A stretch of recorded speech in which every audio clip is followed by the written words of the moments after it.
ભાગ બડા તો રામ ભજ, વખત બડા તો કછુ દે, અકલ બડી ઉપકાર કર, દેહ દેરા ફળ એ. એનો મતલબ એ છે કે ભાગ હારા હોય તો ભગવાનનું નામ લ્યો, સમય હારો હોય તો કોકને કંઈક આપો, અને કુદરતે બુદ્ધિ વિશિષ્ટ આપી હોય તો કોક ઉપર ઉપકાર કરો.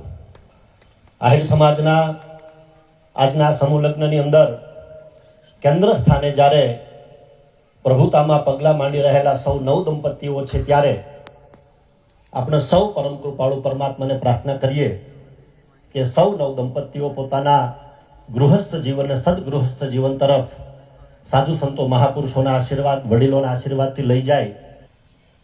આમ તો આ પછાત શબ્દ કોઈને ગમતો નથી અને ન જ ગમવો જોઈએ.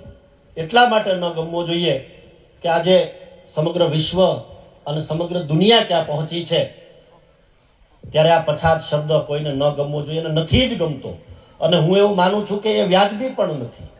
અને એટલા માટે મારે તમારે વિચાર કરવાની જરૂર છે કે કદાચ આર્થિક રીતે હું ને તમે પગભર નહીં હોય એટલે કે પછાત હશું તો ચાલશે. કદાચ સામાજિક રીતે પણ સમાજની એકતા નહીં હોય, હું એમ કહું છું ચાલશે. કદાચ કોઈ સહમત નહીં થાય, તેમ છતાં પણ હું એમ કહું છું કે કદાચ સામાજિક રીતે પણ એકતા ન હોય ને કદાચ આ નથી જે ગમતો શબ્દ હોય તો ચાલશે. પણ વૈચારિક રીતે એટલે કે માનસિક રીતે પછાત શબ્દ જે છે એમાં મારો સંપૂર્ણપણે વિરોધ છે કે છેવાડાનો માણસ પણ વૈચારિક રીતે, બૌદ્ધિક રીતે પછાત ન હોવો જોઈએ.